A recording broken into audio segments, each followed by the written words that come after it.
Okay, let's move on to our next hands-on exercise with Greensock. And right now I have a second CodePen project open. This one is much like the first one, except I have 3 logos now set up for you. And let's take a look at the HTML. I have the first logo with the ID logo 1. I have the second logo with the ID logo 2.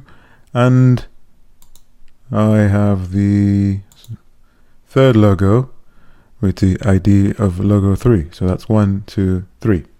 Okay. So now, looking at these, I've decided that I want to animate all 3 of these logos from where they are right now to the bottom of the viewport, all at the same time. Okay? I think we know enough to achieve that. We could probably start off with the basic 2 tween. Let's start with that one. Start with tween 1, and then I'll add one for each logo and change that to 2, change that to 3, and if I hit run, that achieves our goal. Okay, so hit run one more time. So that animates all the logos successfully from the top to the bottom. Okay, now let's say I want to make a few changes. I don't want to animate them all at the same time. I would like the red one to start first, followed by the second one, and then the third one.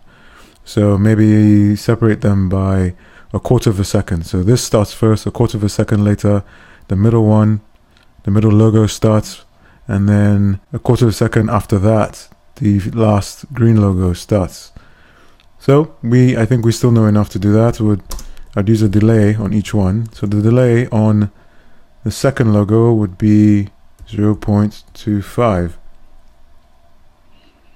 And then the delay on the third logo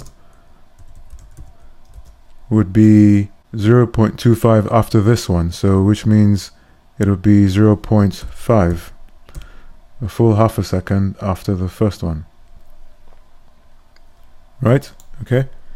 So we've done that. Let's hit run. Okay, that seems to work. Now, problem is, even though this works, what if I had 100 such objects? 100 objects on my screen and I wanted to animate them all like that. I would have to create a separate tween for each one of them. That could get quite tedious. So the creators of Greensock have provided us with another set of functions that allow us to animate whole groups at once. So the first thing I'll show you is that when I create a tween like this, tween max 2, not only can I send in a string selector or an actual object, I can actually pass an array. So this could be logo 1,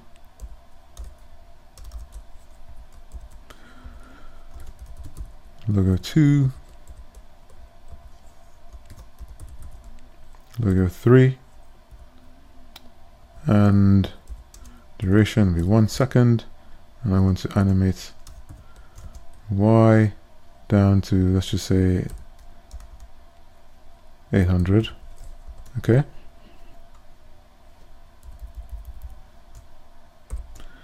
Now I'll go ahead and I'll comment the first set of tweens out so they're not interfering with the last tween. So now I have just one tween. I have an array with all the selectors for the logos. The duration is set to 1. I'm animating along the y-axis. So let's hit run, see what happens. Okay, that seems to work. So we just passed all of them at the same time to a single tween. But what about animating them with the intervals that we wanted before? I want to animate the red one first, the blue one second, and then followed by the green one. I can't do that here. So that's where these new set of functions Greensock has comes in. And these functions, you recognize them once I start typing. They're analogous to the other functions you've learned in the previous video.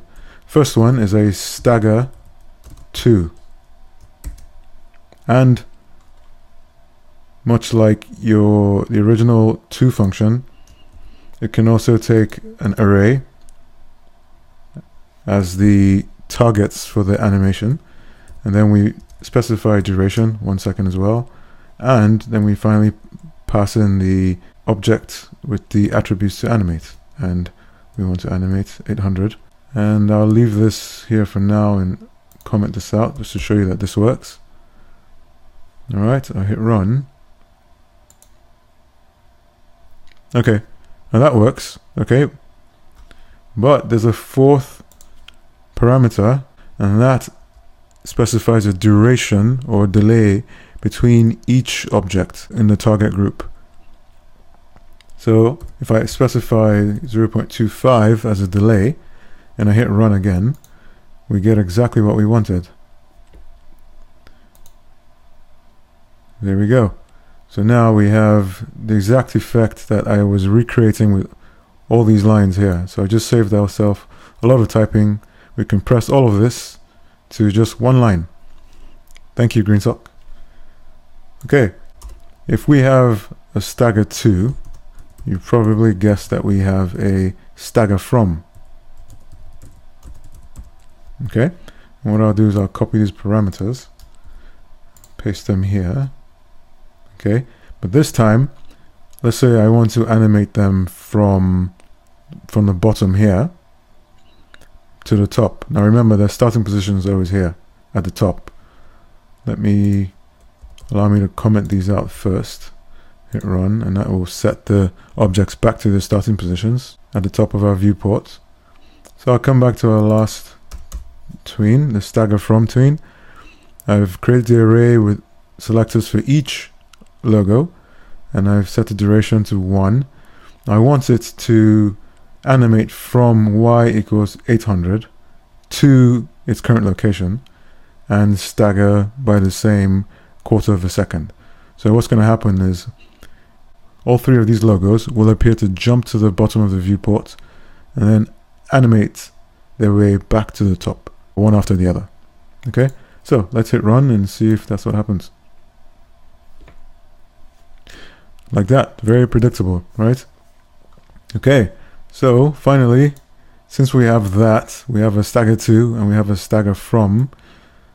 No surprise, we also have a staggerFromTo.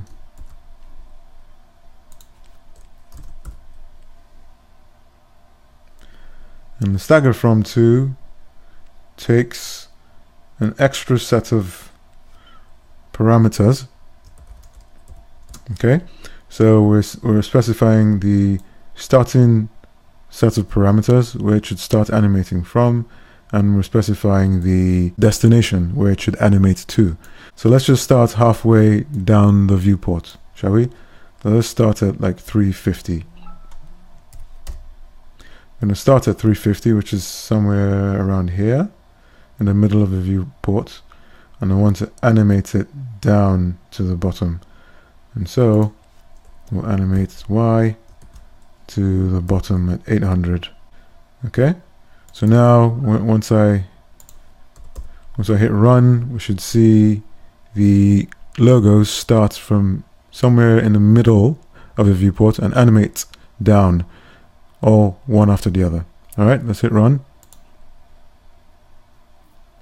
and that's what happened. I can also add an easing here just for fun.